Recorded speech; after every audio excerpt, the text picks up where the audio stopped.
Right, guys, welcome back. This is the Above Average FPL podcast. My name's Adam, and as always, joined by Baker. Good evening, mate. How are you today? Yeah, I'm better than I expected to be, really. I mean, it was quite the Red Arrow, then quite the Tottenham, um, bailed out yet again by Philippe Foden. Philip Walter Foden. What a hero for Yeah, you. For you, what a hero. I mean, he was actually like he ended up being one of the biggest pains for me. Actually, he's like top five. He's like top five really? pain for me. Yeah, yeah. I mean, Chris Wood hit me with like 9 points, and then everyone else was pretty much nothing. But yeah, like 1.2, 1.3 points. Like pretty big considering. But you're going to have that sort of damage when you rack up 19 Uh, points. It's how about Chris Wood doing us all a favour by getting offside for Milenkovic's goal? yeah. I That's- mean, I mean, at least Chris Wood is so good at this game that he even helps out the non-owners. that's it exactly. I can't. I was close to bringing him in and capping him. I was close to bringing him in and capping him. Mm. I wasn't that close, but I was close. If you know what I mean. And How close? uh, Like, I think an like hour to go. press next. Like, look at it. No, no. I looked at it, and well, obviously I couldn't make him my captain because otherwise I'd have confirmed the transfer. But Yeah, I had him in there, and I looked at it, and then an hour before the deadline, I was like, you know what? Roll. You said you're going to roll, Adam. You're going to yeah, roll. Move on. You take the pain this week, and then next week, no one's going to want Chris Wood anyway, so it's not really a huge deal. yeah. And that's where we are. But 12 points, like he didn't pop off completely, but it was always there for him today. I mean, the jammiest assist on earth, but followed up Yeah, with a ridiculous header. yeah, And it was there or thereabouts. There was a chance to start the second half where it just, or end of the first half actually, I think it was, where it just needed a fall to him, and they were looking for him, but it didn't get there. But yeah, he's just great. We both played Pedro. We both played Pedro, didn't we? yeah. We both played Pedro. I had the discussion Oh, of that would have been Pedro versus nice. Pedro Porro. That Pedro goal would have been nice. I mean, I don't like goals being chalked out for that kind of crap. Like it's so Nonsense. small and It's not nothing. really affected any of it. It was a crap clearance that I think it's Yeah, kicked really after it. It's not really like oh we could have got like loads of extra power on the he wouldn't. no, it's a bit of a nothingness, but it is what it is. What was I expecting? I don't think I was expecting loads. I guess the only thing that I was annoyed was again I didn't bring in Chris Wood for him, which I would have done. I think when I looked at it, actually, just one more thing. I think when I looked at it and I had no money, and I was like, well, now I've got Iwobi and Rogers and no money, and I wanted to have the flexibility to move them on as well, Mm. and that kind of swayed it for me, I think, in the end. And then I get Sam Sports Science sending me a message today after saying like I wish I'd have brought him in. He's like, oh, it's a bad buy. I get it, but you know, I would have valued 24 points over two transfers to get him in and out, Well, look, man. you can't listen to anybody in the analytics community No, saying that Chris Wood's a bad buy because I've been saying it all season and he ain't a bad buy. yeah, this is true. This is true. And Um, and Endai's stock's going to go through the roof. I've already seen him cropping up on review. Goal today, Jesus Christ. DCL, mate, fucking those feet. Like That's DCL could have mad. had so many goals. God, I hate Tottenham honestly so much, man. Yeah. Well, we better get into it, better. We better get into it. Hello to everyone in the chat. I mean, I'm sure there are more people at this point in our streams than any other time because of how crap Tottenham are. That is just the way it goes. If 187 you of you here. if you are in the chat and you want us to just get the Tottenham Band-Aid out of the way so that you can go and watch NFL or whoever it is, then let us know. Let us know what games you want us to cover first. We will do a couple of bits of admin. Yeah. I say admin. This bit's very important. I wanted to come onto this on Thursday, and I apologise to Lucy for not covering it on Thursday. But if you aren't aware, Lucy Hynett, who got the assist, she's been a massive member of the FPL community for the last 5 years or so, at least as long as I've been involved. And she's been one of our guests on the pod. Last year, she gave birth to Sophie, who has had a number of challenges over the first few months of her short life so far. And her family are going to be taking on the Yorkshire Three Peaks Challenge in support of Sheffield Children's Hospital. and all of its incredible staff, and in tribute to Sophie's ongoing recovery. And she's doing really, really well. So that's absolutely fantastic. Yeah, fantastic. If you want to see more, if you want to, the link is in the description, but also you can go and check out Lucy's page on X, and she's got all the details there. So, as from us, we are so happy that Sophie's getting on well and continuing in her recovery. And yeah, if you want it, the best way to support is to just anything you can would be fantastic, and we'll be putting something in there very shortly, for sure. Brilliant. For sure. So yes, that is the first thing I wanted to do. So go do that. Cool. Game week scores. Game week scores. So far. Yeah, definitely so far for you. These are not the scores at all. These are not the scores. These are last week's scores. I was like, is that our scores? Or not our scores? 74. Hold on. Did I even put the scores in? I don't know whether I'm going to get this the right way around. That's my score. That's good. I want the 70 odd points. Can we not have the 70 odd points? Can you keep it there, please? I did this, and then OBS broke just before we went live. That's why we were late. That's what it is. And so I did actually do it, but yeah, here we are. So we've got points in different places. We got points in different places. It's all a bit weird, but you've got a captain to play. Yes, but I'm still not safe, right? I'm still not safe from this Salah captaincy blank. I'm not safe because if Palmer's not in the squad tomorrow, I get Salah's captaincy points, and then I get Pedro Porro off the bench, which sucks so much. And Castagne's sitting there with a clean. But I've got Sanchez still to come in goal. I've got Trent to 11 points, with his last minute assist, got all the way to the top of the bonus. I mean, I was talking to you yesterday.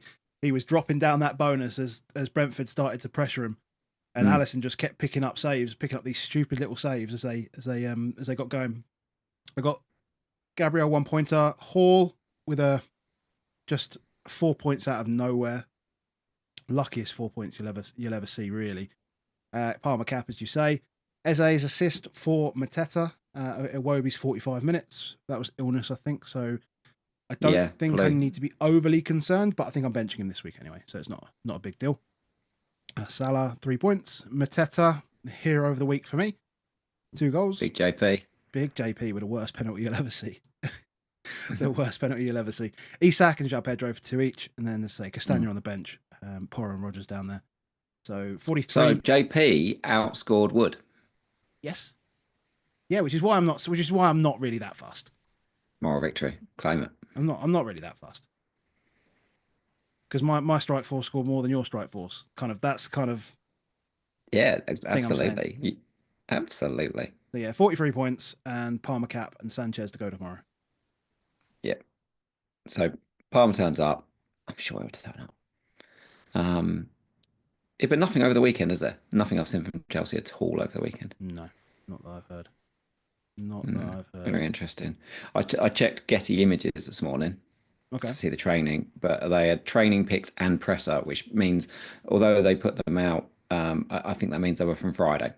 And as he said on Friday, none of the guys that he mentioned were in any of the training pics. So Enzo wasn't in the training pics, Lavia wasn't in the training pics, Cole wasn't in the training pics, and Palmer wasn't in the training pics, but they were Friday pics. Yeah. And bear in mind, he did the presser and he'd already said they'd trained, so therefore that must have been they had morning training as well. So I think he'd be fine.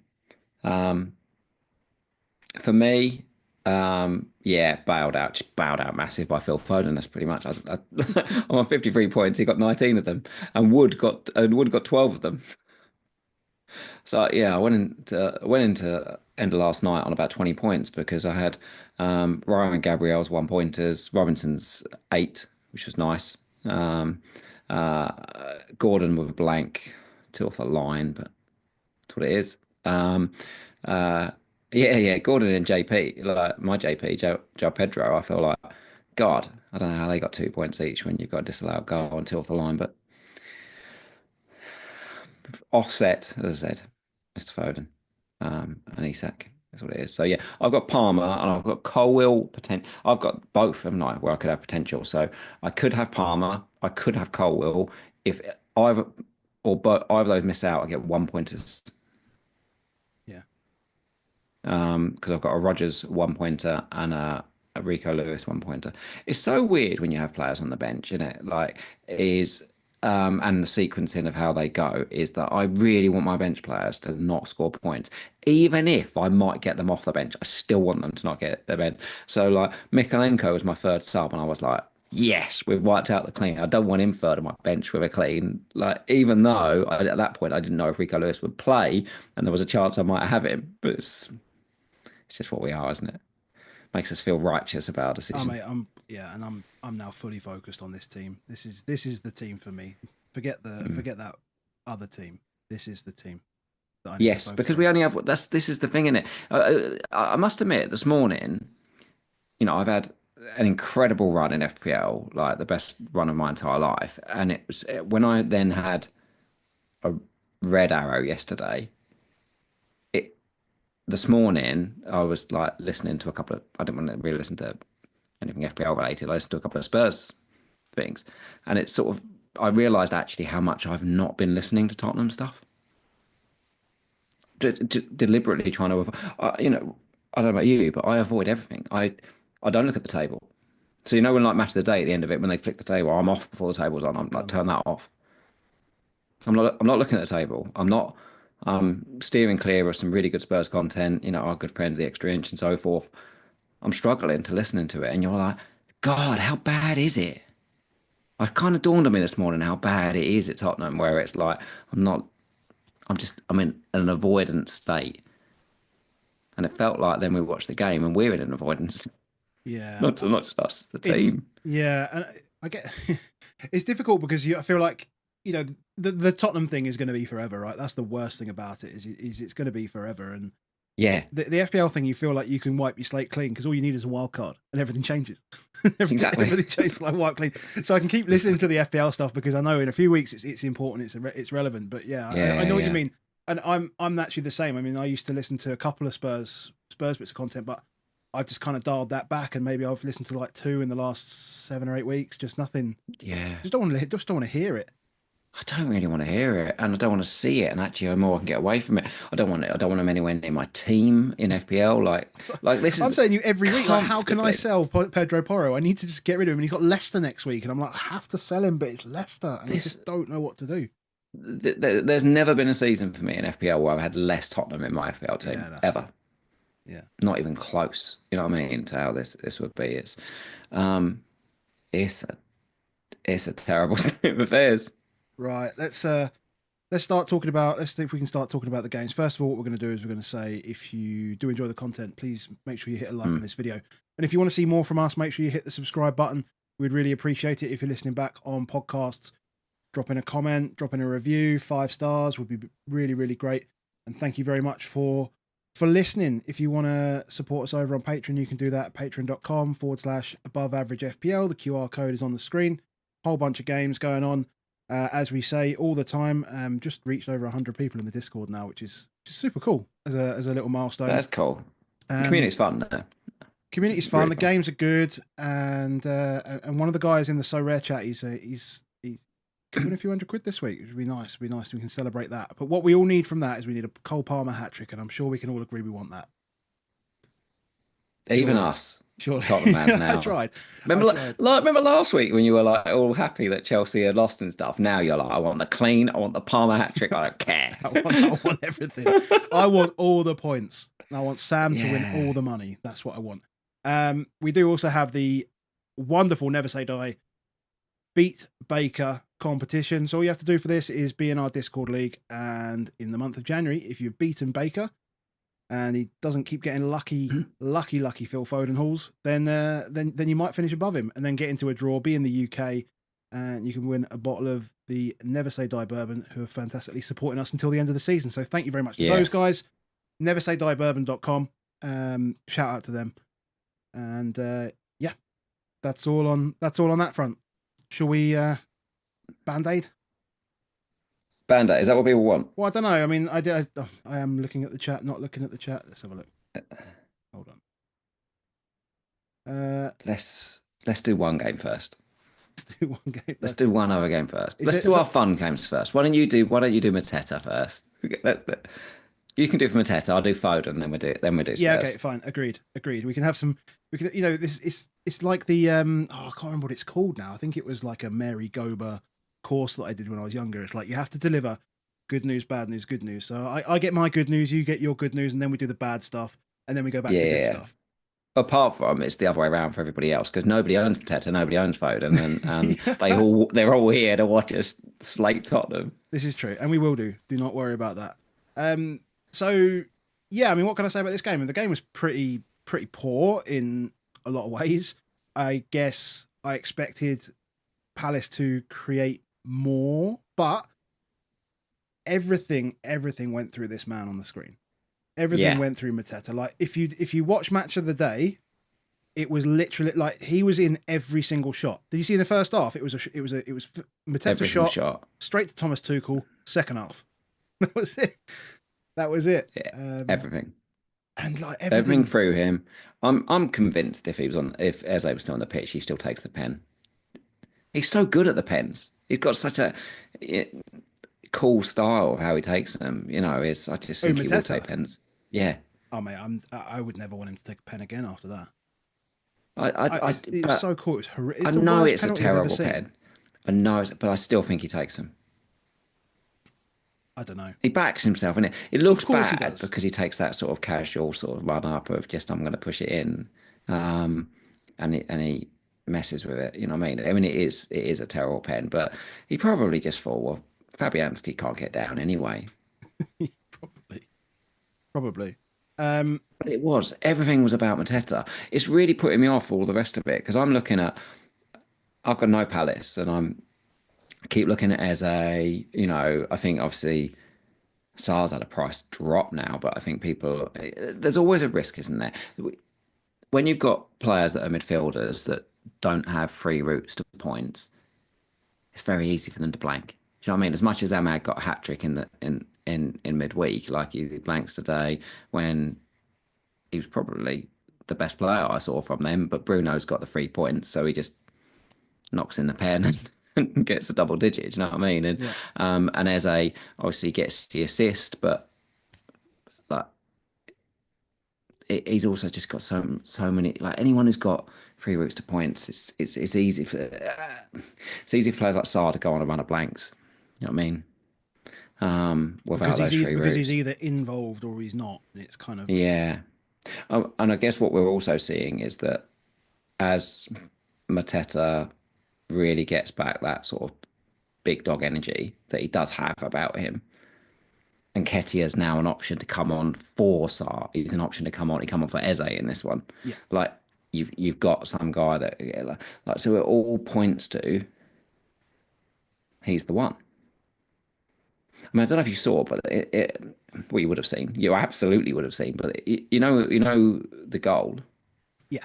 that they score. Did you see it was alongside Mateta? It was Was it? Munoz.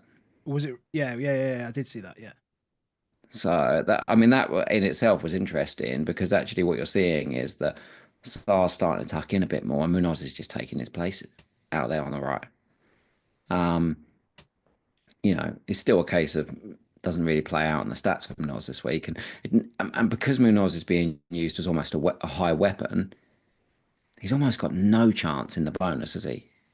No, and I can also see no chance of Mateta ever passing that ball, like in any No, situation. Like I don't think we get to the point no, where it's just dismissive. he ever He's a does. striker. He's a big dog striker. Yeah, that shirt gets tucked in, and it's just like I'm the man. Yeah, yeah, yeah, yeah, I yeah. love the shirt being tucked in as well.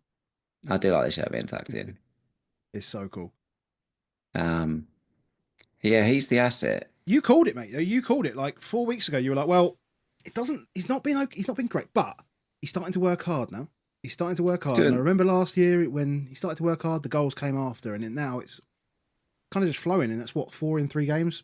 well. They've got no, there's very little players like him when he's because he's such a handful that they can't replace that off the bench. They can't and Nketiah can't do No, the stuff that Mateta can do. Like Nketiah can play like that, and other players, your Schlaps and all the world that they can do some of the stuff that Sar does, and can do some of the stuff that Eze does, but they can't be big dog energy up top that he is. Um, Yeah, he's good. He's real good. And the fixtures are still good, aren't they? Yeah. Like Brentford at home's there. The bit as well though is about multiple assets. Is we talked last week about that it's really predictable almost where the points will go, and it's happened again. Here, you've walked away with 20 points basically almost from those two guys Hmm. in a game where non-pen XG is half, Yeah. 0.5 for the whole team. Yeah. It's quite impressive. It's quite It's impressive. like it's two games in a row now where they've returned really big points without actually needing to do a lot. Um, that's I mean, good. there's a lot particular. I mean, there's a lot in that last 15 minutes. I mean, there's no real chances. So they didn't really take advantage of the fact that Mavropanos got sent Mm. off. Again, Mavropanos got sent off. 2 bookable offences, both on Mateta. And Yeah. literally just was involved. And so there was a bit there. So, but I didn't even the last 15 minutes up to that. Like West Ham were just so poor. Exactly. I think a lot of people thought we talked about it on Thursday night we did Yeah, pod. We said, everyone's like, oh, Potter, West Ham are back. But it's like, look, the stats weren't there. They had 4 shots. They scored 3 goals from 4 shots. That's not going to happen again. Guess what? It didn't happen. mm, yeah. 0.3 XG, is they're still targetable, West Ham.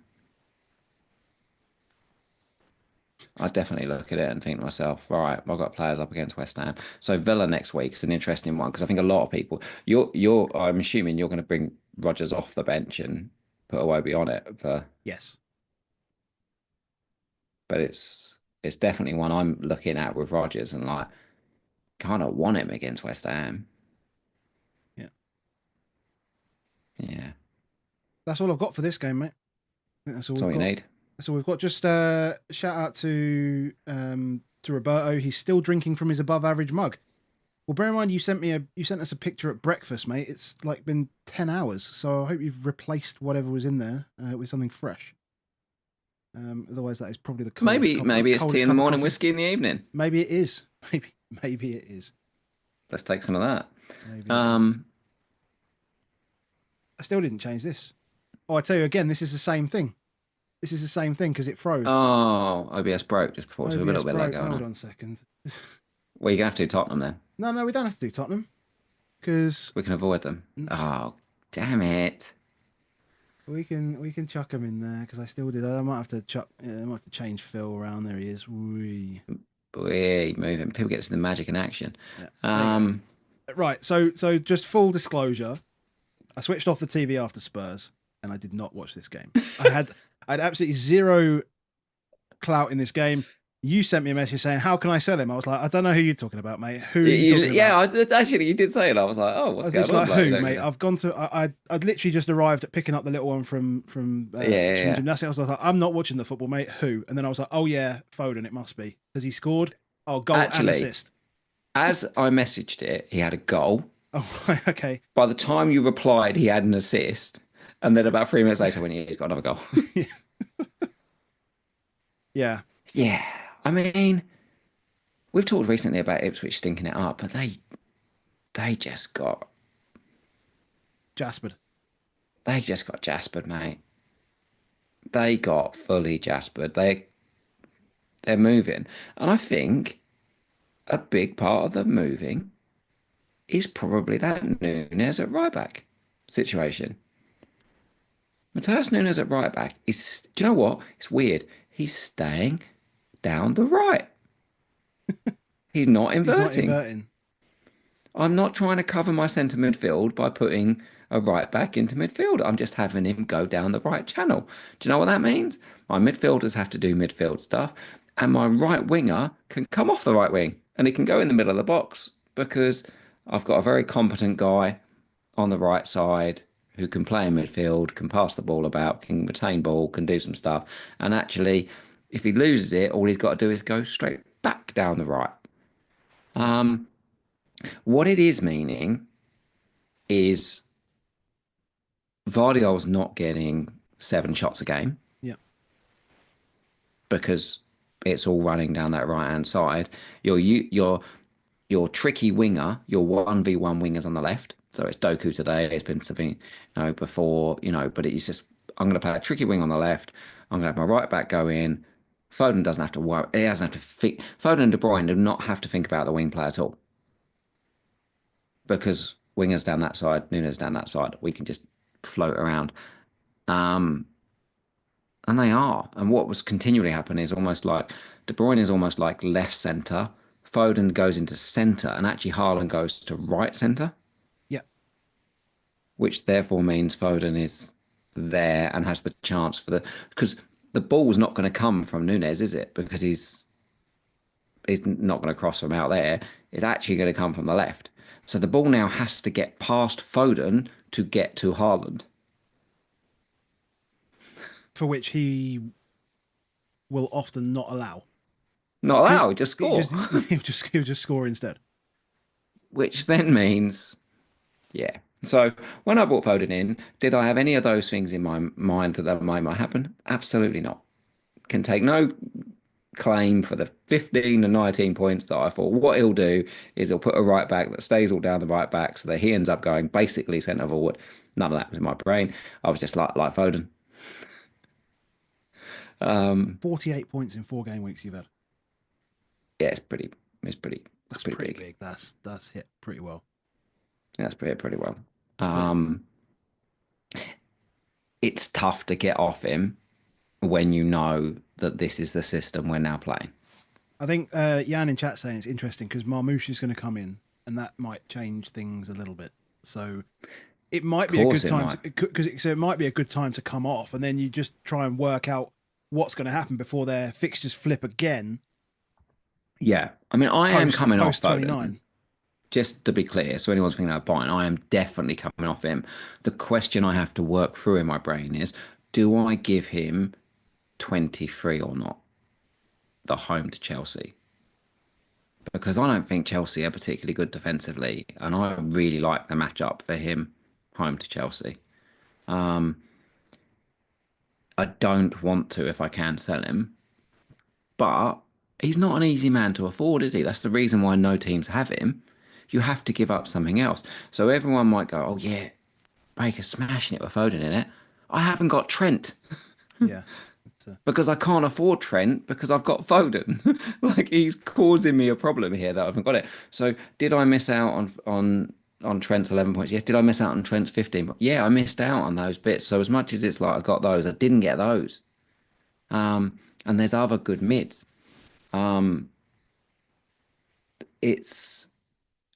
It's difficult, but I look at it this week and I'm like, well, do I want him? Do I want Foden more than even any Liverpool attacker against Ipswich?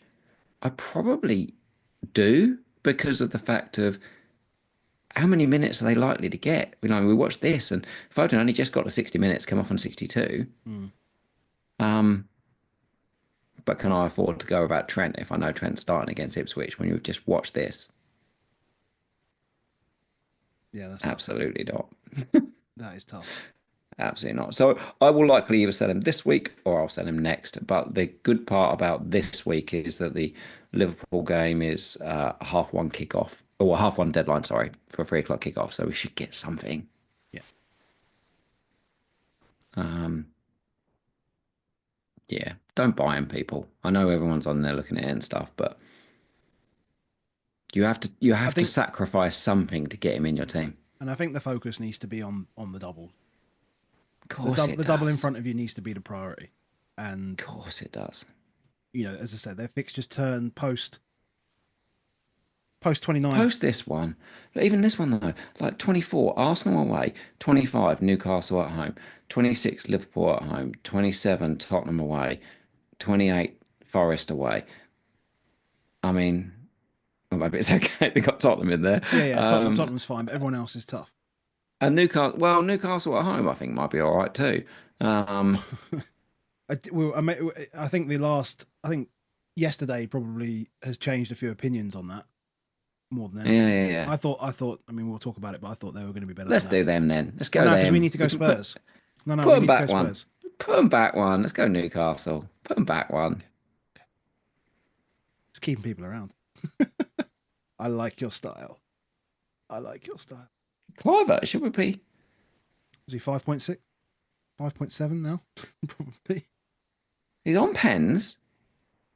He's in one of the things that we talked about with Bournemouth repeatedly is one of the reasons why we don't go there was because we didn't know, like Evan Nilsson, one of the reasons why we didn't go to Evan Nilsson was like you don't really know if it was going to score because any of the mids can score, any of the strikers can score. Well, Tav's gone, Evan Nilsson's not there, Unal's not there. They're actually, It's actually you know, more. It's a lot narrower field of people that you it's need to be looking at. narrowing in, to an extent that makes Semenyo better, makes Cliver better. Dango's just an output monster. It might be. Yeah, It might be. And Cliver, I mean, if you're looking at the ones with pens, I mean, Cliver seems like the obvious choice in that dynamic, I guess. yeah. But are they just better options? I mean, I just wonder with the fixtures. I mean, the fixtures are all right. They've got a couple of tough ones, and then maybe 25 is a week. But 25 is a week where Brentford assets get better. There are others as well. You're But gonna have a really Southampton Wolves, Brighton, Spurs, Brentford, Ipswich, West Ham. I mean, that run is really, really good. Yeah. I mean, I think in 25, if you've got Well, Enzo's that's going to be fine. Cliver for everybody. I think if you've got Ahmed, I could see him being Enzo. I can see him, sorry, being Cliver in 25. I think if you've got Rodgers, Mm, he's home to Ipswich in 25. I'm like, do you want two five? I still don't think you want two £5 million midfielders. which I've got right now. Um, Which I've got right now. So I kind of but we might see people go Gordon. We might see people go Gordon to down to Cliver in Cliver 25. if they have. Yeah, but they have. Would you not just go Gordon to Bumo? Because people are going to have all these players. They're not going to have Bumo in at the moment while he's Maybe most that's the way people that people will afford it, though. maybe. Yeah. I can't see it being as an alternative to Bumo though. I think Bumo's pretty much essential over Yeah. that period. It's just the minutes on Boomo, isn't it? Yeah. Anyway, we're talking about Bournemouth. Yes. But Cliver and Semenyo are the picks. I think Cliver is going to usurp Semenyo as the pick, isn't he? He's got to be. Like when he was playing like 62, 63 minutes, it's too short. If that 62, 63 becomes 76, 77 as an average minutes and he's on pens, It's much better. yeah, and he's got that he's always had that bit about him that you're like, Mate, he's he, got good genes. Like that from a finishing he's point. got good genes. He's He got he's has, got but good genes. He's just got it in him. He knows how to score goals. And I mean, Newcastle here were proper weak though. Like proper weak. Like they get back into the game with a header, but like everything about them was so weak. Like Lewis Hall is a terrible defender. He's so bad. Like when you watch him at the first one, the first one he's obviously nowhere near. But the second goal, did you actually see it when they slowed down the replay at the back? He actually screams at him. screams it if that's the way he tries to stop it. Exactly. Rather than actually putting a foot in and actually making the But challenge and getting there. it didn't just happen once or twice. It was 10 times in the first half that they were like, you know, just Just target that target Hall, channel, just target do Hall, that target Hall. stuff, get rid of this. And he didn't even have the tough matchup. He had Brooksy on him. Like Yeah, he didn't exactly. have the tough matchup. But they just came across was like, I want a piece of Hall. I want to go over that side.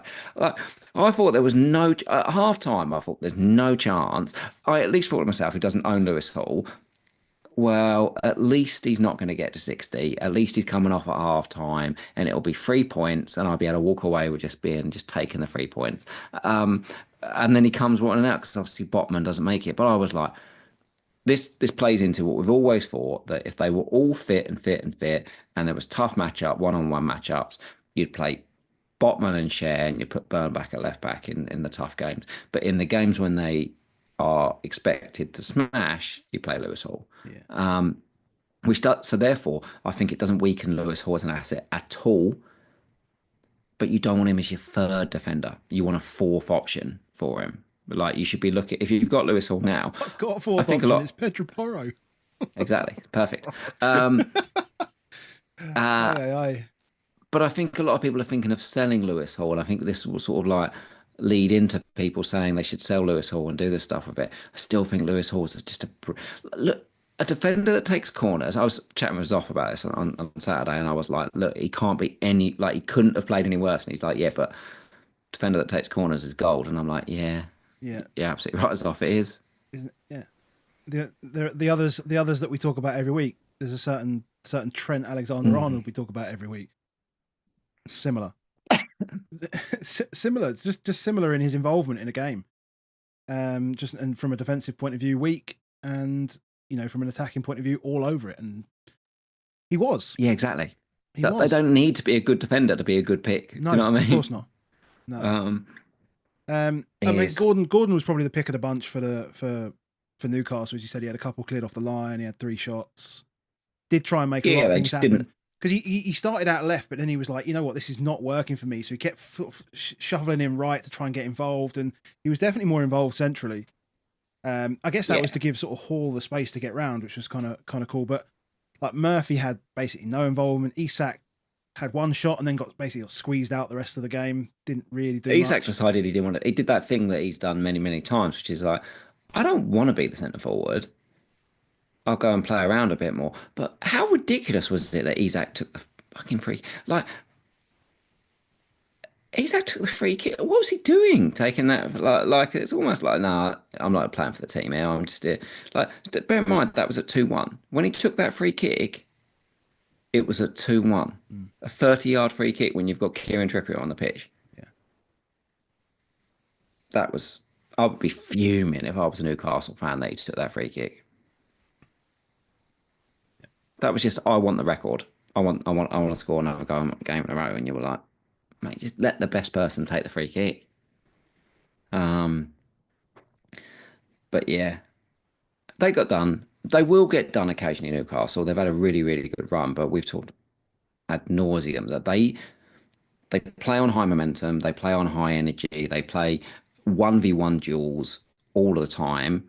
And if a team they come up against that also play 1v1 duels, which Bournemouth do, happen to outdo them on the energy front, you're yeah, done. you're done. You're done. That's what they did. Last 2 goals were amazing. In fact, like apart from the second goal, which Kirkes. was a mistake. I mean, the other 3 goals were brilliant. The movement for the first goal was just incredible. The hit for the Kluivert's hat trick. I mean, just banging that in injury time just for your hat trick was fun. Yeah, Like pure magnificent. I mean, knuckleball. they they're still relatively tight on PSR, Bournemouth. They haven't got a lot of money, to go out. Obviously, they haven't got a big ground. They don't generate huge monies. Solanke helped them a lot in terms of the money that was, but then they spent a lot. If I'm Liverpool, I just got you just got to put an offer in on Kirkes, mate. If Liverpool had Kirkes or Robinson right now, you'd back him Champions League, the lot, the lot. I mean, yeah. Um, they'll win the league anyway, I think but Kirkes is still a bit raw. I still think he's a bit. I still think he needs another year. But I think Robinson's there. yeah, either way, Just replace one Robbo with another Robbo, one that's not a dick. It'll be yeah. fine. I suppose. So don't panic if you've got Newcastle guys. This occasionally will happen. Yeah. Fixture's still good. Okay, Are we doing it? we're doing it. Okay. Here it is. There it is. Right. So Everton 3, Spurs 2. I mean, I for one didn't think that Everton would get 2xG against Spurs. I didn't think they'd get to 2xG full stop. I'd like to apologise to Steve. I think Our patron, I feel like our loyal our patron. loyal patron who's been there since pretty much day one and has taken shit from us. I just sent him coasters to keep him quiet, to be honest. But We might have to give him some stickers in the Discord because the only Everton sticker I've given in the Discord so far has been Sigurdsson.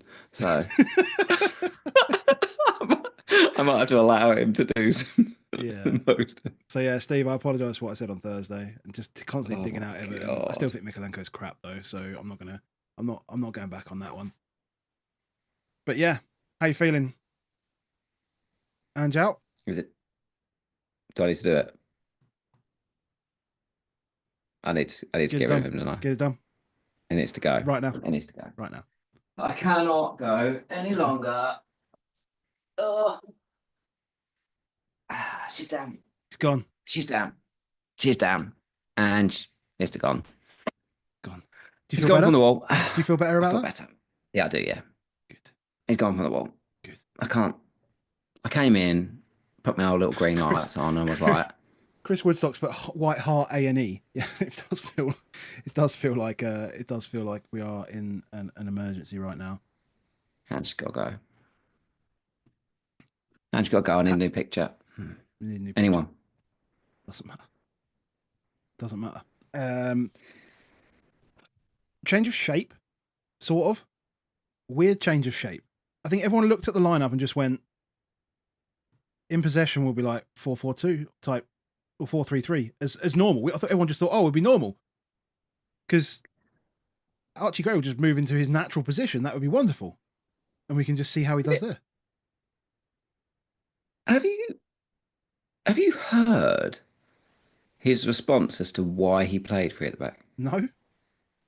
I asked him in the presser, change of shape? What's it? I had 11 fit players. What? That was his response. But he didn't need to change the shape though. Like, because he still played one of them in the wrong position. Like, play Porro at right back, play Jed at left back, fine. Play Ben Davies and Dragishin. I get that Dragishin's a left centre back and not a right centre back, but if you play Archie Gray in defensive midfield and then he takes what he's got in the previous 7 weeks of playing at centre back, you get a DM that actually stays where the fuck he's supposed to stay. But they didn't play that. Dragishin played centre back on his own. Well, yeah, Ben Davies still played left back. Yeah. Jed Spence played left wing. Porro decided that's it. I'm off. Right, wing back. Am I at Lisbon again? Yes, I'm off. I'm going to just fly on down there. Gray went with him. Was like, I'm going with you. Stay close to Park. Yeah, I'll come with you, mate. He was like, yeah, fine. Right, the first goal's the first goal, right? The second goal was ridiculous. In fact, Calvert-Lewin should have had one before then as well. I mean, that's the big chance before it. The knock through where the defensive line is like 15 yards apart from each other vertically, which is stupid. And then the own goal was just unlucky. But the thing from Everton is Moyes has been quite clear that actually attacking intent is something that he wants to bring, with him, trying to use the fullbacks, trying to use some width, trying to play much more on the front foot. Well, there's no better team to play against and do that. They did it. They were good with it. Beat us up. What else? What else is there to say? They beat us up. Yeah, I don't know. I almost felt guilty. We're too easy to beat I almost felt guilty that in the last 5 minutes that we had a chance to equalise. Or the last 3 minutes we had a chance to equalise. I felt guilty about it. Yeah. I mean, that sums it up, doesn't it? Because it's weird, because quite often if we get a goal back, I'm like, oh, if we get another goal here, we can get one back. And I was teetering over the chat with you guys, and I was like, do I say this like this? Because I can just feel the rest of the chat's like, I want to lose so he gets sacked. I want to lose so he gets sacked. And in the back of my mind, I was like, I'm a little bit there as well, but I don't want to be there, and it's a horrible, horrible feeling. Yeah, it is a weird thing. But by the end of it, I was just like, I wanted the equaliser. I definitely wanted the equaliser. I didn't feel like I didn't want the equaliser, but I also want him. And I'll keep saying this, regardless of whether it's Levy out or this. The two things you can't, I don't think are completely indisputable around Ange. He is to blame for this injury crisis. There's no like, oh, maybe it's not. He is to blame for the injury crisis. That's not Levy. Hamstrings don't pop like this for any other team. He is trying to press unbelievably hard when everybody else in the league is pressing less. He's pressing harder. That's imbecile. Like, it's just totally moronic. And the position that they press the hardest from in the league, more than anybody else, is up front. Yeah. They ask more of the forward players than anybody else in the league. If you continually press, you're in the red zone. Yeah, and if you're in the red zone, You might get unlucky with an injury that is nothing to do with the fact that you're pressing really hard. But hey, guess what? If you're not in the red zone, you don't so much get it. Yeah. So Brennan, gets a not his stuff. Well, guess what? It hurts more when you're already knackered. Yeah. If your body's fatigued, Solanke twists his knee yeah, if you're because he's fatigued. pressing like an idiot, like all of the time because he's being asked to. Son just looks done. Yeah, he Like, does look like, like put him out to pasture time. but I bet he's not. I bet he's not out to pasture. I bet he's just knackered. Yeah. And they're all knackered because they're being asked to play a style of football which is just stupid. He is. It's indisputable for me that the injuries are massively influenced by the way that Ange is asking his team to play. You get that, and then the second part is he's just trying to play like we'd all play on FIFA, like we all play on Football Manager, like we all play in an ideal world, and we're not in an ideal world. Yeah. And he's not going to change that. And there's nothing in the presses, there's nothing in the interviews that tells you that he's going to change any of that. He's killing these boys. He's not going to get lucky. He sort of talks about maybe he'll change and we'll get there and we'll get into it. He won't. We'll continually have injured players the whole time that he's there. Yeah. Can't do it. So, from an FPL perspective, You can't go anywhere near us. You can target the shit out of us. Getting Jamie Vardy next week. I wouldn't go that far. Nah. But I guess you've still got Porro. I've still got Porro. I'm looking for a clear route out of him, but he can now be a money make weight for. Do you play? Something. Do you play him next week? Well, we had this discussion, didn't we, about the Hoffenheim game, because he's got to play that as well. So he's going to be absolutely battered from that. He was struggling first half, wasn't he? He was struggling first half. Jared Spence is so fucking good. He's great. In fact, I He's think so good. Weirdly, like actually the players that are looking the best at the moment, I guess, are the ones that at the start of the season didn't have the minutes that the others did. I guess because they're freshest, it kind of makes perfect sense. It's almost logical. I hope he plays. But Jed's great. Bergval's great. He could be a little bit more. I mean, he played this one pass into Kulusevski. That pass was actually disgusting. It was vile. Do you know what's so annoying was because the performance was so bad, I felt like I couldn't appreciate it. But it was literally one of the best passes I've ever seen in my entire life. It was just before the goal, wasn't it? Just before the goal. Like to sort of like toe poke it, but stab it, but you could see the spin on it to just have enough pace to get past and stop. It was just absurd, that pass. Yeah, I did enjoy that. But yeah, I mean, him and Gray's been brilliant. Again, I think he should have been playing further up the pitch today. But Mikey Moore should be playing. Football. Yeah, he should be playing football. Everton-wise, for the double, let's talk double. Ndai, Calvert-Lewin, Pickford, Mikalenko. I still can't go to the defence. No, I don't even think Pickford you should be bringing in. I know people are looking at it, but I don't think you should be bringing it in. I think you can take the punt on a striker, and then Ndai or Calvert-Lewin. I think you want another game, if possible. There's no reason not to have a game away to Brighton's not. It's not a good entry point, is it? Not great. It's not bad. It's not terrible. It's not terrible for a striker. It's not terrible. It's not terrible for a striker. Dunk Van Heck. And has it got to be? It's got to be JP. Is he the easy one to go to from him? Pedro, John Philippe. Yeah, Pedro. Not yours, mate. Yeah. It's got to be Pedro. So, but it's difficult because Pedro's home to Everton. Pedro's home to Everton, and João Pedro's on pens. Calvert-Lewin's on pens, not in Ndai. So I don't know. But people are going to go there because everyone's got, I say everyone, but there's a shitload of people with 4 or 5 transfers sitting around, and they're like, well, why would I not? Yeah, that's easy. Just get them both. Get them all in.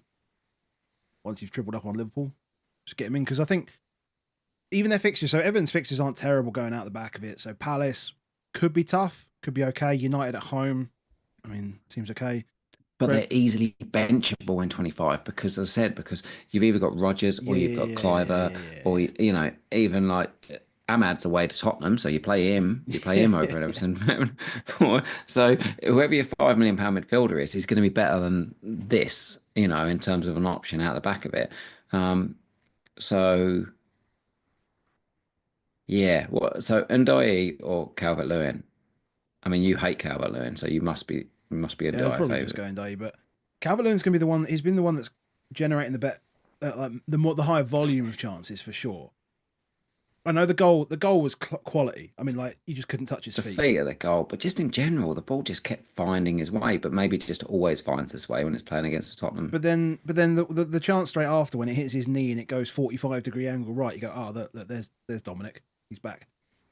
Oh, God, that Dominic knee. Dominic the donkey type thing. It And was you it knew was the just knee like was that. coming as well, didn't you? Yeah, As yeah, the ball was bouncing, he threw one on one, but I'm waiting for it, and then the big knee came in. Whoa, hey, there it is. yeah, yeah. Hmm. I I don't know. I've got a couple of transfers. I'm not sure whether I'm going to go to Everton. I think I need to focus on. I think focusing on getting your third Liverpool in first is more important. Albeit there's people that are saying Assman on Moyes. FPL Lard says Assman on Moyes sounds like a video you can only find on the dark web. Which I is, don't know. but I just don't see a lot of goals in that Crystal Palace away. I mean, We've seen there's Crystal no Palace. bonus though. There's no bonus for Palace away. There's no bonus for Man United at home. So I just don't think about it. Christ, there's no what? There's no bonus for Man United at No, home. exactly. There's no bonus because I mean you don't look at the table, but Man United are 12th and Everton are 16th, and they're just behind us. Spurs are in 15th, I think. I think we're And they'd 15th. have played Leicester, so you want them to win. So actually, if anything, you want them to close the gap to within 5. Yeah, exactly. So there's no chance there'll be any kind of bonus here. And Spurs are actually, 15th in the league. there's a huge gap between Fulham and Brentford, isn't there? So they're almost unlikely to. Oh yeah, yeah, yeah, yeah. I mean, And there's a huge gap between Wolves and Everton, especially if Wolves lose tomorrow night to Chelsea. yeah, That you're almost guaranteed that Palace and Everton, you won't get the 5 yeah, yeah. You bonus. won't get it. You won't get it. So I Nah. just don't think it's worth doing on that at all Yeah, yeah, okay. because you just won't get the I'm the planning bonus. not to. I'm planning Yeah, not to, but I've got one eye. yeah. The problem for me is the only reason why I would do it would be if somehow I was looking to keep Foden and then I could actually sell Wood instead of it. But selling Wood to an Everton striker feels absolutely disgusting. Yeah. Okay, before we close it out, we want him out. Do you think he will get sacked? Yes, I do. Okay, we will look for the club statement in the morning, hopefully. I If he, think if he's not sacked tomorrow, then he's got the week. yeah, I mean, not that we liked looking at Levy in the stands, but he looked pissed, and everyone else is pissed at him, It's too at much. Ange, everyone. Where would you like to go to next, sir? Liverpool. Go to Liverpool. Jasper's out again. I had to double check this, and I need to go and check it again just to make sure I've got this right. Did Liverpool have 35 shots? Yes, 15 of which were blocked. They had 15, 37 shots. 37 shots. So yeah, 15 of them were blocked. Van der Berg And blocked 20, 5 of them. Collins and Wisser blocked 3 each. Norgard blocked 2. They only had 8 shots on target. 23 of those 37 for outside the box. Yes. Pot shot City. No. Most of them were inside the box, but they were I've got just 20. inside. Understat's got me down as 23 deep shots. I don't know where deep comes from. I'm pretty sure when I looked at Scout, I looked at the XG thing, that it was about 8. I think it was 8 of the shots were outside the box. Yeah, maybe they're deep world. But they Yeah, were, no, they were they're in the box. They're in the box, but they are like around the edges of the box, getting lots. Fast they are. Fast there says 32 See of what Darwin shots. See what tells that is, but yeah, they are, aren't they? They are definitely on that little cradle, just Yeah. around the sort of line of the penalty area to the edge of the D. You know, when you just get in the box and you shift it onto your favoured foot and then you try and shoot, it's one of those. Yeah, That just happened over and over and over again, and you can see it because, I mean, Diaz had 6 shots, Gakpo had 3 shots, Salah only had 3 shots, Nunes came on and had 4. Like Yeah. it was Soboslai had 7 shots. I want to talk about Szoboszlai. Go He's for it. playing false nine. He's full false nine. It's almost like If Diaz and Soboslai are playing together as a front two. my brain has just functioned on if Jota's there, I'm getting Jota. If Jota's there, I'm getting Jota. If Jota's there, and I'm like, should we open our brain to Szoboszlai for this double? Like if we get a leak I that haven't he's even looked at the playing, minutes. I haven't even looked at his minutes. if we get a leak that he's playing, so he goes off on 81. He went off. Fine. Obviously, it's Harvey Elliott's like the natural replacement for him. He's the one that wants to play the 10. But bearing in mind, they've got the FA Cup game before the second game. Harvey Elliott's playing that game, isn't he? Yeah.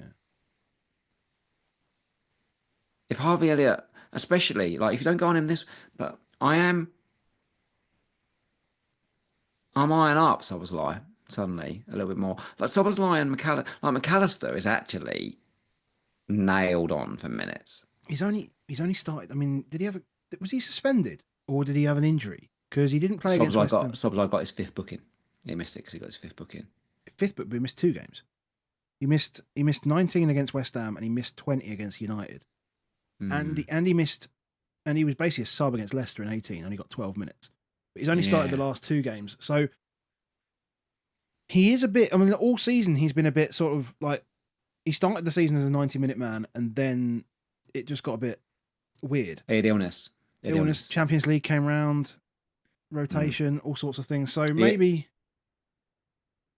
Yeah, FA Cup game he played a half because he had some illness. He missed the previous game. Yeah. So okay, maybe. I mean, interesting.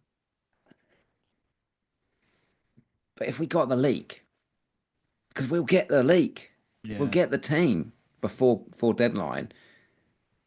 If I know he's playing false 9 against Ipswich, I'm almost more tempted to go him than I would be Diaz or Jota.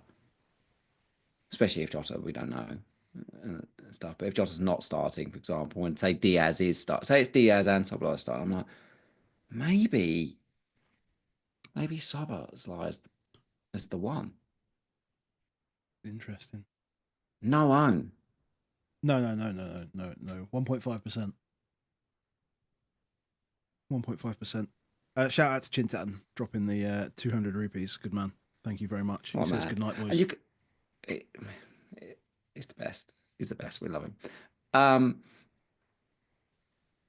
You've got an easy way out, haven't you, to Boomo, like after it.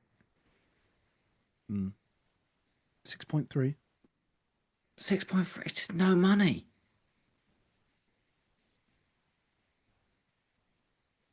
It's punty, but I guess if you're coming off of like Foden, who's also punty, like it's really a low risk move, isn't it? It's a really low risk move. I was contemplating before the game because I was obviously going into this game with Salah cap. I was like, this is a ridiculous situation that I'm going to this game with Salah cap as my only Liverpool player. I'm like, how does this work out for me? What possible good comes of this game where I've got Salah cap? Like, because I'm like, who's going to set him up? Where's it going to come from? What's going to be the shots? How does this not work out in you have to assume over 2 game weeks they're going to generate 6+ XG, and you're going to go, right, well, I've just got Salah for 1 game. Whereas where City have just what did they do? Yeah. 3. And Liverpool we've just seen these guys in 3.5. central. Yeah, we've seen these guys in central positions. I mean, you've just seen Kovacic, for example, and Foden just as occupying those central areas as just hold big against Ipswich. And I'm like, if Szoboszlai's starting against Ipswich and we get it out, then I might just go there. I'm here for it. I'm not doing it. I'm here for it though. I like it. I'm not doing it because I've got other stuff to do, but yeah, I like it. I think everybody's got. I'm happy for you when you take risks. I think when it's Gakpo, like Gakpo's an easy one to go to if you've got Nico Jackson. He's an easier one to go to. Also, if you've got Solanke, you're just all over Gakpo. Like it's the easy way. Watkins. He is doing incredible minutes for him. Yeah. But I do think we have to expect, even with with the result today in the Ipswich game, does that potentially increase rotation next weekend? It might do. It might do. Um, what do people do if it's leaked next week that Darwin Núñez starts against Ipswich? I still don't think he's not going to get enough minutes, is he? I don't. I like. We can look at we can look at Jota and we can look at Diaz, and I think when you look at both of those, I think Diaz obviously in the bin, but if you look at those two and think, if I get 60-30 out of the two games, that's cool. I don't know whether I feel like that with Núñez. The only thing with Núñez is him and Gakpo could in theory as well rotate on the pitch, and that would work quite nicely. Yeah. I feel like you need to be. Yeah, I can't shake my hat in the ring bit with Liverpool. Can you? Like Alisson's it's a really nice pick. Alisson's like to go up tonight. I've got some really good routes where I could just go Alisson, but my brain just can't let me do it. It just can't let me do it with Alisson. I just keep looking at it and going, I want to piece this action. Darwin, Diaz, Gakpo, Sobo. But you're definitely going Trent. Oh yeah, you gotta have Trent. You can't fuck about. No, but what I'm saying is you would, if you consider Trent as to be an attacker, in that as a like mental. Yeah, he is an attacker, isn't he? So you. I think it's Mo, Trent, and one, and it's still Mo, Trent, and one. Yeah, but you can convince yourself that you've got two attackers from Liverpool already, having Trent and Salah, with Trent getting an additional bonus of getting a clean sheet, which is. And then you can take the double defense. You take the double defense bonus as well from having Alisson. It's safe as hell, Alisson, mate. Don't get me wrong. Like, it's nice. They've just got a lot of players that they can maneuver around up front. In a way, Alisson becomes a much more attractive pick tonight, doesn't it? Or one is he goes up tonight, which immediately makes him more attractive, doesn't it? The second, Danny messaged me this afternoon, was like, Trent Alisson's going up tonight, and you got Raya, and just watched him just lose points after points. You're like, what is point? Raya's likely to go down in the next day or so, and Alisson's likely to go up. Just the simple change of a price makes a player more attractive and more ugly. That's the nature of this game. So I think a lot of people will look at that. But I mean, before that Everton game in game week 24, though, they've got 6 games. Yes, it's so mad. And that's so mad. That's the mental thing about it. Yeah, if you're going early, you should just go on Alisson now and do it today. To be fair, there's not going to be any rotation though, right? There's not going to be any rotation in the league because they're going to play. They're not going to play for like 11 days. These two Champions League games they've got coming up, they've just got to win one of them, and they're pretty much guaranteed to be top out of every team in the Champions League. Yeah. And it's home to Lille in midweek. Yeah, home to Lille. So home to Lille, then Ipswich. Then PSV away, then Bournemouth. And then even when they play us in the EFL Cup, which they'll probably win like 3-0, they've got a week until Everton. So, they pretty much go full whack with a 5-day gap against Bournemouth. Like, they've got some proper nice rest periods here. So I think the attacking rotation, whilst it's something that we need to be considerate of, I don't think it necessarily needs to happen because the Plymouth game will be a full rotation, Jobby. Full rotation. There's absolutely no need for them to do anything other than play Tsimikas, Bradley, play, Elliot, Jones, play them all. Just play them all. Darwin, and you can whoever you want. Yeah, doesn't really matter. Just play them all, and then you can chuck Salah on the bench. You can chuck these guys on the bench, and if they're if it's 0-0 at half time, then you just bring them all on. Job done. 45 minutes. No problem. If you're nailing yourself to the mast right now, Alisson and Van Dijk are obviously incredibly safe options if you can get there. And Gakpo's the safest attacker, bar Mo, isn't he? It's got to be. Yeah, I agree with all of that. Van Dijk always seems to score well in doubles. I don't know why, but it's always doubles, isn't it? He turns up more often. Kanate was. Do you know? Do you know feel a bit like Kanate? One Kanate had 3 shots, but there was a couple of times like Diaz had that chance early on where he just got himself all confused with a header and stuff like that. Yeah, Kanate was pinging some balls in. yeah.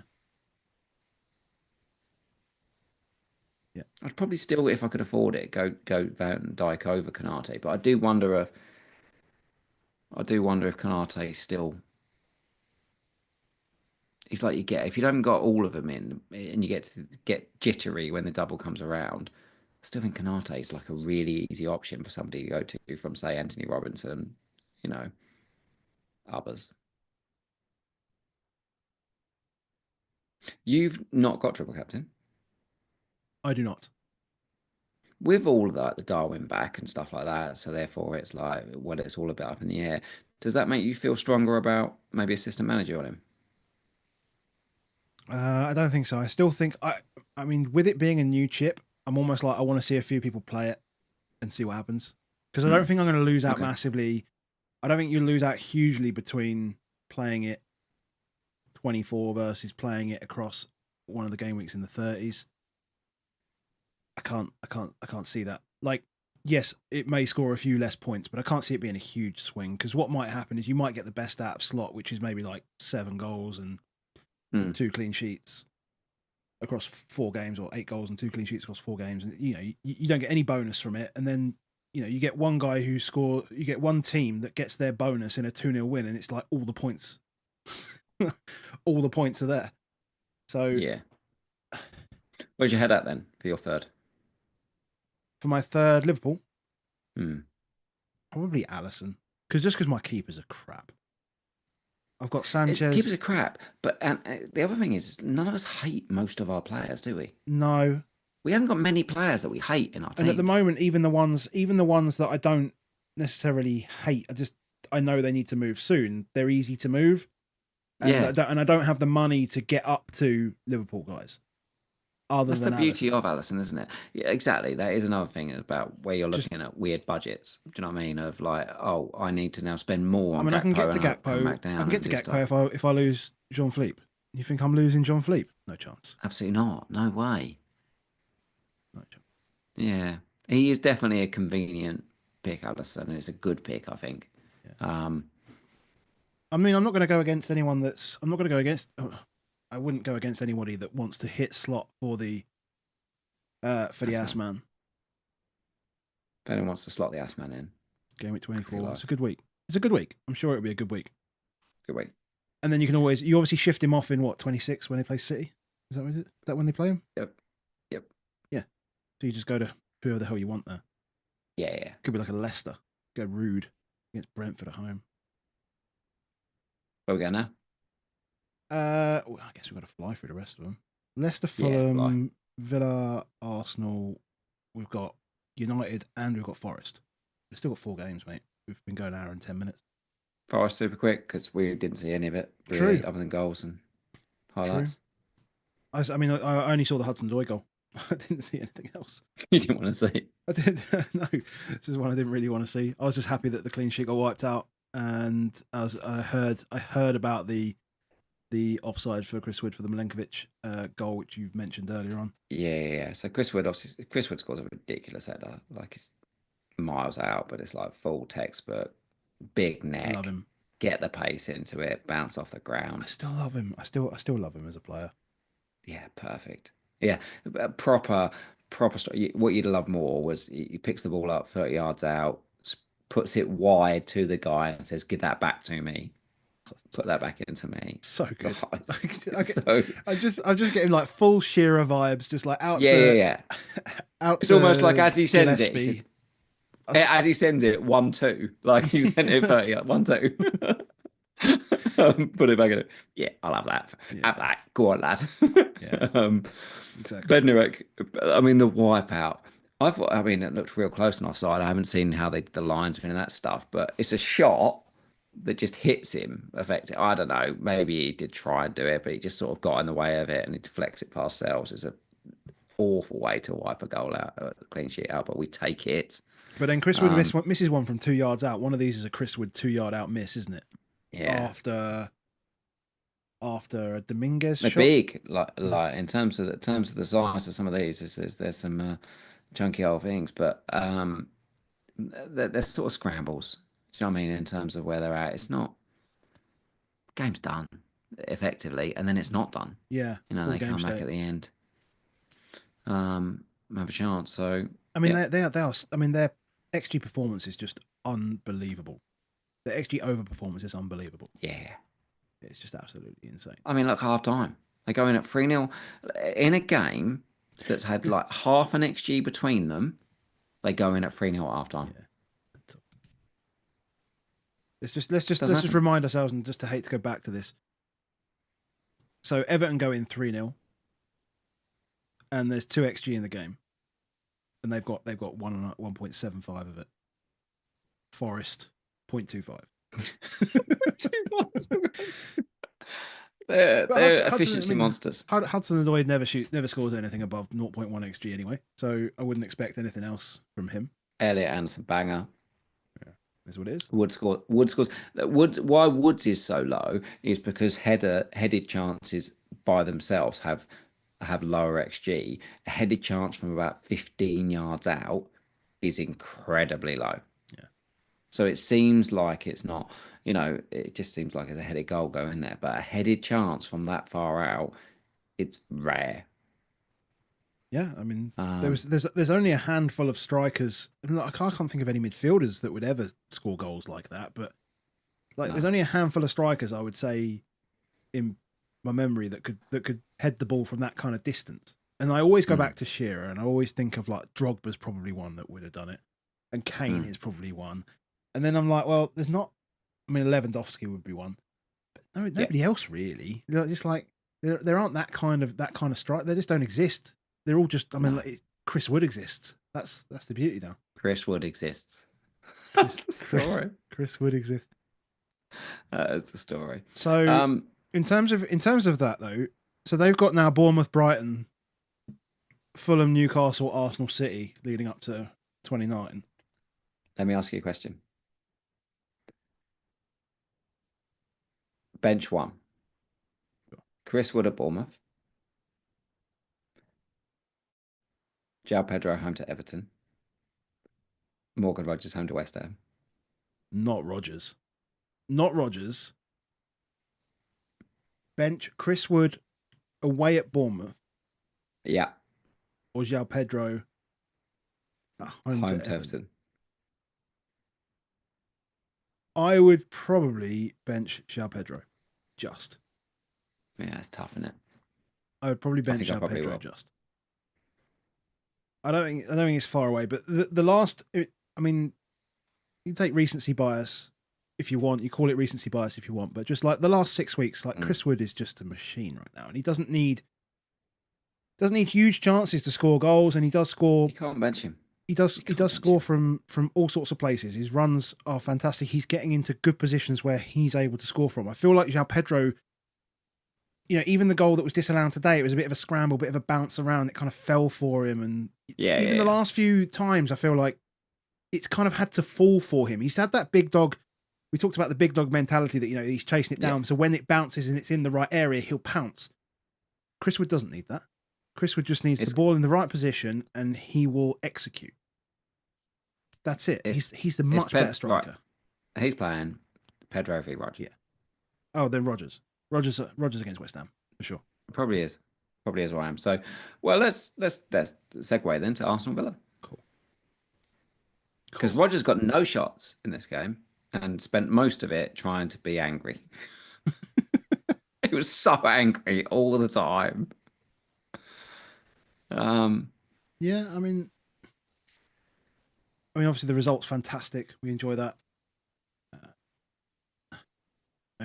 This was the 5:30 game. Can't think why I wasn't watching the game.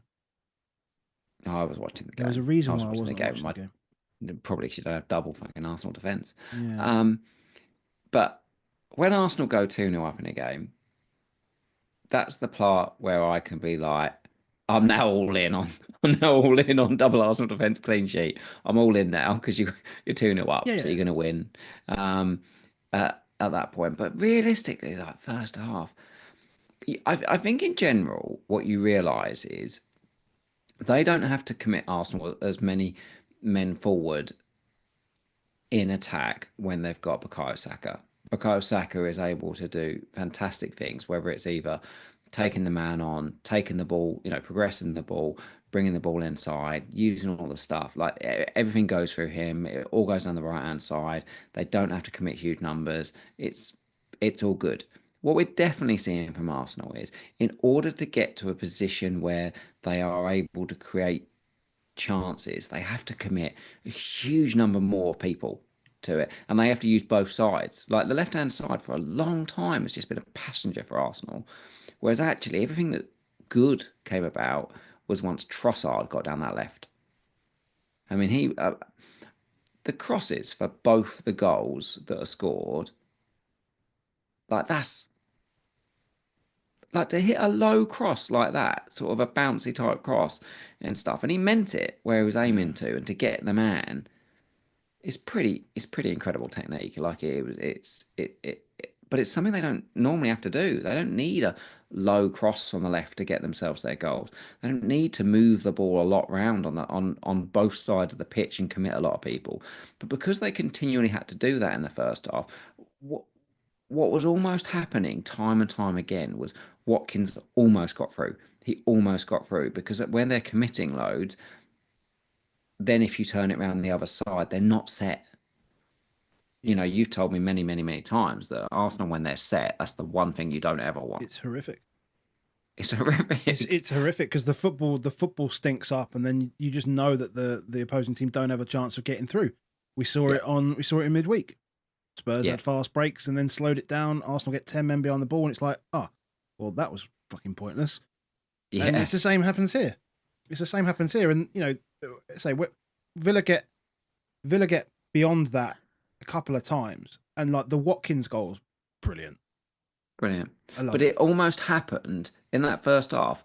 It didn't happen, but 3 or 4 times it almost happened. Mm. And it is a bit about that number. So therefore, when someone goes at them, they're almost there, and they rely on the brilliance. Now, obviously, Saliba is two brilliance. Like there was one where Watkins, you thought, well, he's through now 1-on-1. He's bearing down on Gabriel. And Gabriel, he didn't even get a shot in. He just sort of pushed him further off, and he ended up passing backwards. And you're like, what do you mean? That was a 2-on-2, and they didn't even get even close to getting the Yeah, shot off on it.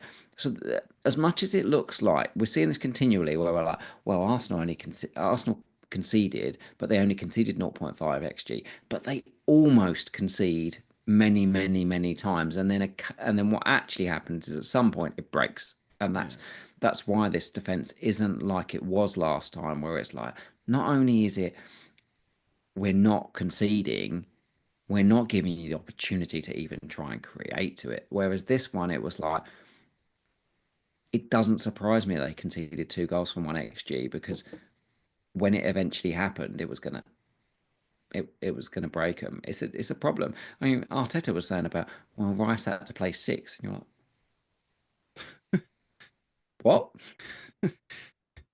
he is a six, is he not? He spent his whole And life being a six. imagine how bad your defense, imagine how bad your injury crisis must be that Rice has to play six. It's the worst thing that's ever happened to me. Um, To be fair but though, yeah, I thought Lewis Skelly was quality. He looks like he's a he looks ridiculous he player. looks like a good player, doesn't he? Him and Nolan Ryan look like unbelievable talents, but he just, But everything that he did yesterday was really good. Like yeah, whether it was strength on the ball, whether it was making runs beyond players, his choice of cross, all that stuff was good. yeah. All that stuff What I was good enjoyed yesterday. most though was that he went off giving it the big un, give it the big un, and then they conceded. Um, Yeah. like we've won. Yeah, my mate. Sorry. Um, what do you think about Havertz celebrating the handball? I mean, he has to. Yeah. I mean, It's hard. What do you it's don't tough. know What do what you to do? do? What do you do? Oh no, ref! It hit my hand. It hit my hand. Just save the VAR time. Just let us start. Like, can you imagine that though? That probably should be the way you do it. Is that not run He'd off and probably get waste? booked. He'd probably get booked if he did it. Oh, they hit my hand. Oh, did it? Yellow card. but would it not be a positive thing in theory though? Because you're not wasting Yeah. 45 seconds of a celebration to a minute, then a minute of VAR checks and replay over replay. If he just goes, ref, hit my hand, they might have had an extra 60 seconds, 120 seconds to try and win the fucking game. But if you don't do that, you do all the pantomime stuff in the corner, all this sort of stuff. Oh, it hit my hip. Fuck off. Definitely hit your hand. And then, you end up drawing 2-2. What I would say is people are going to look at Gabriel in the next couple of weeks. Not only Raya, but they'll look at Gabriel in the next few weeks. With Gabriel, Wolves are the worst set. Next up, Wolves are the worst set piece team in the league. Like that.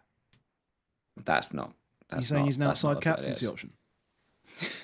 Like, don't fuck about with that. In 24, it's very interesting as well because Pep Guardiola says it himself. We're the worst set piece defensive team in the league. Got them at home. And then he's got Leicester and then he's got West Ham at home. Like, Gabriel, don't get twitchy on Gabriel. Find another way. Don't do get. I think a lot of people are looking at Gabriel to Van Dijk or looking at Gabriel to Trent and use those ways. I don't think he's your way out on this, Gabriel. But right to Allison, yeah, fill your boots. Yeah. Cool. I agree. Cool. Let's move it on. Let's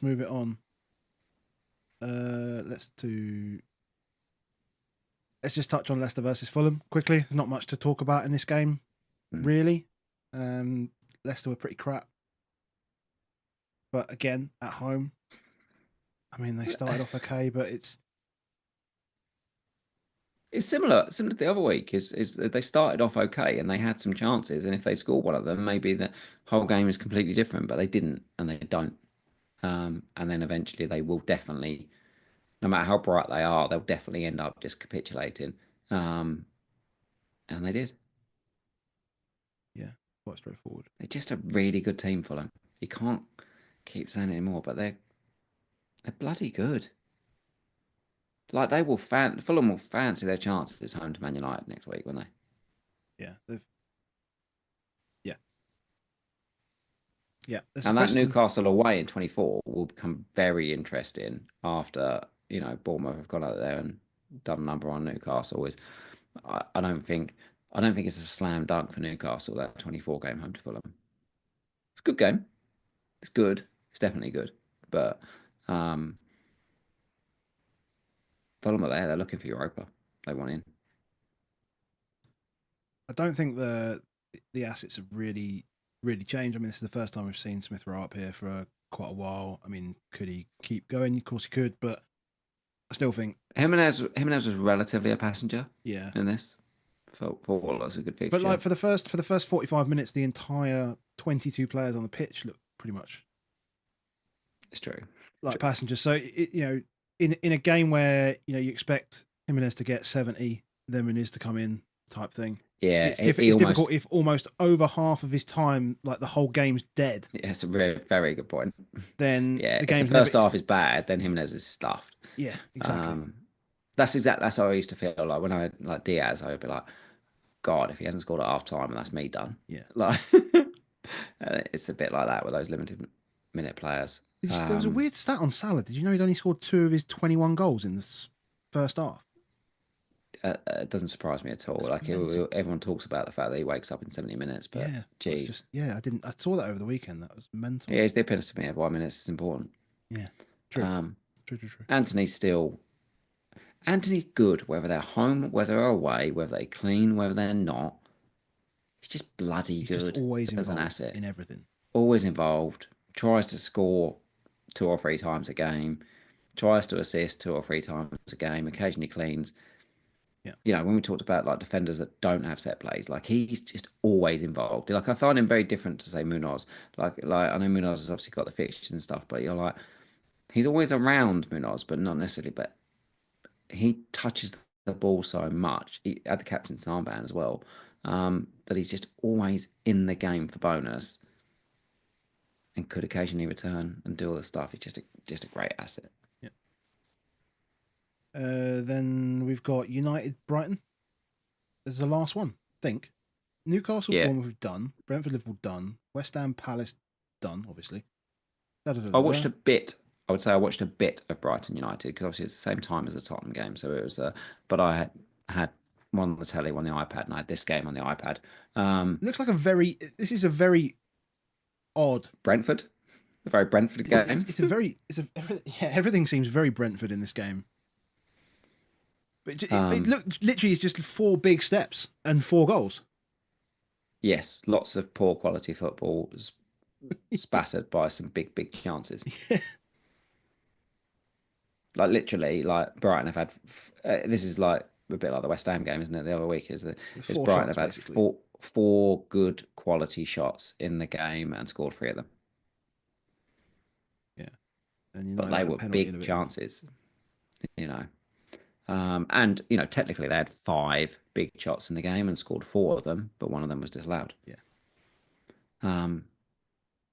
United. It's kind of what I expect when Xerxes plays up top. Like he's not particularly. It's what you continually tell me about is that they've got strikers that don't really interested in scoring goals. So that's why Ahmed and Bruno are good picks, but they need to be better than this if they're going to be continual picks, because I don't think their fixtures are as. I mean, if you look at Fulham and Palace, like, are they going to be? And Spurs looks like a great fixture, but Fulham and Palace. Imagine ever thinking in the last 5 years we were going to go right. Fulham and Palace, tough game. Spurs, easy game. I don't think we'd ever thought we were going to do that, but it's where we're at. So going to Fulham and then home to Palace, where I think Palace turned them over last year as well at Old Trafford.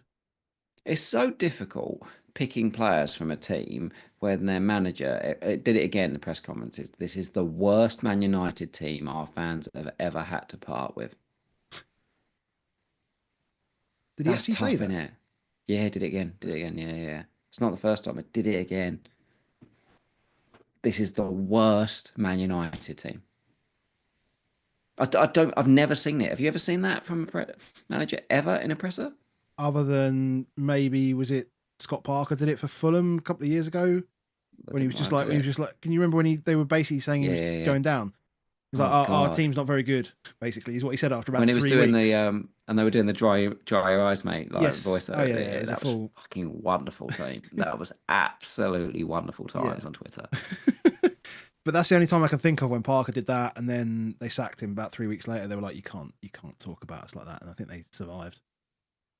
How long does that work as a self-defense? Because it feels like self-defense. That I've not got my players.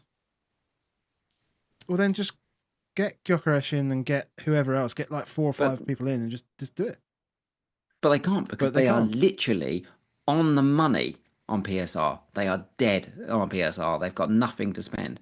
So you can't have a manager say this is the worst team when the PSR is not there. If the PSR was like, oh yeah, we've got 150 cap. Yeah, they haven't got it. So they need a schemer. They need to find diamonds out of the rough here. They need to be able to turn into it. I mean, it couldn't. Everything that's going on. I mean, again, I don't know. We don't know exactly what's going on with Rashford, but like if Rashford was of a level of where they could go out and get 50, 60 million for him, that's probably 200 million worth of players they could bring in. If you get 60, 70, exactly. So if you get 60, 70 if Chelsea do, how ridiculous might it be? This is the mad world that can happen here with Man United. Chelsea might come in, they're sniffing around Garnacho.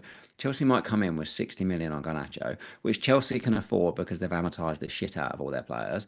They might have to take it. So then Chelsea will probably let Sancho come back in the summer because they bought the other left winger. Oh, yeah. So Chelsea will have a Man United left winger on loan, and they've bought Man United's left winger. If they buy Garnacho, they're less likely to buy Sancho, aren't they? Yeah. But they almost need it, because if as part of the PSR stuff, if if they got say 60 million quid for Garnacho, well, actually, 5-year contracts that gives them almost a 300 million quid war chest. Yes, exactly. That's how it works. But They, the weird thing is that's how it's always worked. But we now frame it in PSR. But that's literally how accounting in football has yeah. always worked, and accounting works. Full stop. I'll just make that clear. That's Mm. how you account for this stuff. Full stop. And that's why profitability and all this sort of stuff is how it's Yeah. done. This isn't a new thing. And to say like selling homegrown players is better. No, they just have to have zero value on your balance sheet. Like so, if Yeah. you've got for example, if Liverpool sold Salah for 100 million, like he's not homegrown, but they'll get 100 million, and Yeah. they could buy 50 players over 10-year Yeah. contracts, and they could still be positive. It's kind of Yeah. that kind of weird vibe. Yeah. Yeah. Sorry, we. So they're But kind of stuck. they're kind of stuck. But if you're a player, if you've got Ahmad or you've got Bruno, you just keep them. You don't buy them. You don't buy them now. Yeah. No, I wouldn't go anywhere near that. They just can't be the priority for anybody into this. But they're solid holds, especially if you're not free hitting 29 because you got Leicester away. And you've got Ipswich before that. You've got Tottenham in there. Good holds. Bad buys. Is João Pedro the only option from Brighton? Yeah, it's too chaotic. It's And because it's so chaotic, you ask yourself, is João Pedro even the option? yeah. I mean, Minter's But not what you just Minter. know is the minutes are so good. Like, how is it when all these people move around, like, it turns out the pred.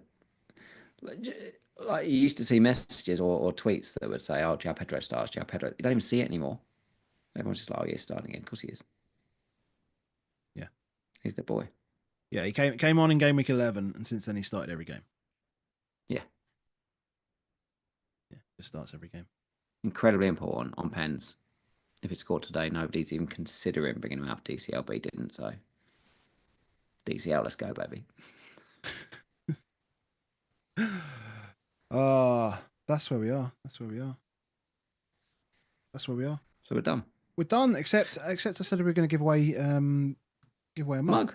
Give away a mug. So if everyone What have wants the good people got to do to give away a well, mug? the good people on Blue Sky have just got to retweet the post that I sent, and I will do a separate one for Blue Sky, just because I can't do it live because I don't know how to do a picker. I have to do it manually, so they haven't quite got the. I've got real lazy on Blue Sky recently. I have as well to an Real extent, lazy. but yeah, I have to do that one separately. So I'll do that for whoever retweets it on Blue Sky. Feel free to do it now, and I'll catch up with it maybe tonight, maybe tomorrow morning. So the more people that do it, well, actually, it's pretty pointless retweeting it now because, well, no, it's not. No, it's not. You'll still get people to go to the start of the video, which would be good, even if we're offline. But if you're on X, then if you retweeted the tweet out which I had earlier, which I'm just chucking into the chat right now, just a couple of those. Oh, So you're still giving them a bit of a chance, are you? yeah, just a little bit of a chance. There was only 14 people. I thought, well, let's show a bit more love and give you a couple of minutes to get that in. While they're doing that, sure. So early doors, Salah cap next week, home to Ipswich. Yeah, lock. But if we get it leaked that he's not starting, Well, they finally give Salah a game off. Who is the obvious? Is it Isak at Southampton? Is it Isak at Southampton? Yeah. Probably. Not Porro? Oh, fuck, is it Porro? No chance. No chance. Big Sean Philippe home to Brentford. I mean, I just don't think. If you look at the game today and they had it before last week, not enough chances. Just not quite enough chances. That first half yesterday, I'd have expected a bit more from them. It means that I'm much more likely to break up that double act sooner than others. I think I'll still break up the Fulham one first. Yeah. But I didn't have any thoughts about breaking up that double act, and I might. It's an option. I think Isak's the obvious because obviously Palmer's at City, mind you. Palmer at City, I'll be all right. But what about if Salah is league to not start, but Trent is to start. Would Trent over Isak appeal? Oh, that could be fun, couldn't it? Hmm. I do like fun. I do like fun captaincy. The world's I going to could go to do. Isak, isn't there? I mean, to be fair, actually, if he doesn't start, then again, I could go Gabriel maybe. Well, there you go. You just feel There you go. you just feel like that's a minimum 12 points. It does feel that way. 12 points and then see what happens. Yeah, it does feel that way. And I don't think you'll lose. I mean, sure, it might be 7 points against Isak. If that's the case. But I think I'd like to take the risk on, because if Gabriel scores, then that's 15-pointer locked. Mm. Cool. So hopefully everyone's retweeted and everything. I'm going to bring up the they're done. Bring up the picker now. And so basically this was the tweet here. I think you had to retweet it, retweet it. That's one, yeah. And just make And we're sure. getting a mug. Yeah, we're on a mug. Yeah, we're on a mug. Mug time. We're on a mug. Worldwide? Yeah, worldwide. Why not? What boy you are. Mate, we're both doing it. I don't know whether I actually have to do anything else. Maybe I'll give away 2 mugs. Why not? 2 mugs? 2 mugs? No, 22 mugs. 22. No, 2. 2. So, yeah, it's now been retweeted like 20 times. So maybe people are coming in. We will see. What? So there's like a 1 in 10 chance of getting a mug. 1 in 10 chance of getting a mug. That's why people should tune into this stuff. That's incredible. You get coasters with the mug and everything. Oh, just in the dream. Shall I just click the button? Let's go. Click the button, mate. Click the button. Picking winners. Searching for a winner. I'm going to pick 2 winners, and then I'll do one on Blue Sky later. So, shout out to the HP Weaver. Shout out to Rich Maple 3 lines. I hope you can see that on screen. Yeah, you can. Cool. Fabulous. I don't think either of those have a mug at the moment, do they? I don't think so. I mean, I'll check. I'll see if they have. If they have them, yeah, we'll sort something out. But are they in the chat? That's the question. No idea. Give us a shout if you are in the chat. So the HP Weaver and Rich Maple 3 lines. Well done. You guys have won mugs. Please do drop me a message. Likelihood is I'll get impatient and I will send you a message just saying well done. Because I'm that guy. I'm like, I just want to get these posted out. Get it done. Because I want to share the wealth. But if you're in the chat, make sure you say hello. Fabulous. A reminder, Sophie's 3 Peaks, link in the description. Lucy Hynett, wonderful person, wonderful cause. And if you want to help support, that would be fantastic. Any other questions anybody has, then let us know. Not out there, mate. We're doing midweek. Do the questions. What are we doing midweek? That's a good point. What is the deal, actually? Because with football? Tottenham. Yeah. Did Tottenham play? Oh, we've got Hoffenheim. We've got Hoffenheim.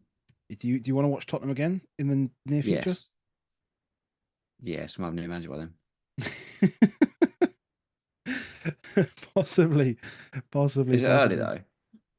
It's 5:45, so we can watch the game and then perfect. And then we can pod straight after. Yeah, well, we'll get loads of people tuning in because they love it because we'll be miserable. Oh God, we get this all over again. Living the dream. Constantly just in a state of misery with this football team. I mean, this is a completely different. This channel is stuffed. If we ever have a good season, we're stuffed. That's it. We're out of business. What do you mean?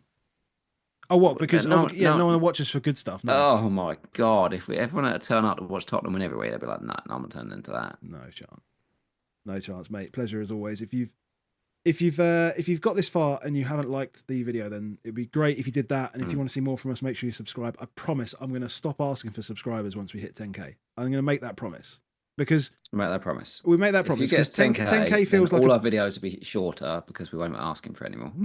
Yeah.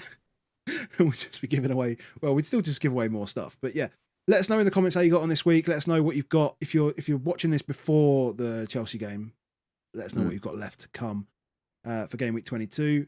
We will probably be back on Thursday evening, 8:30, after the Spurs game has finished. And my earphone's fallen out, so we'll call it there. We're done. Guys, thanks so much. Speak to you later. See you later.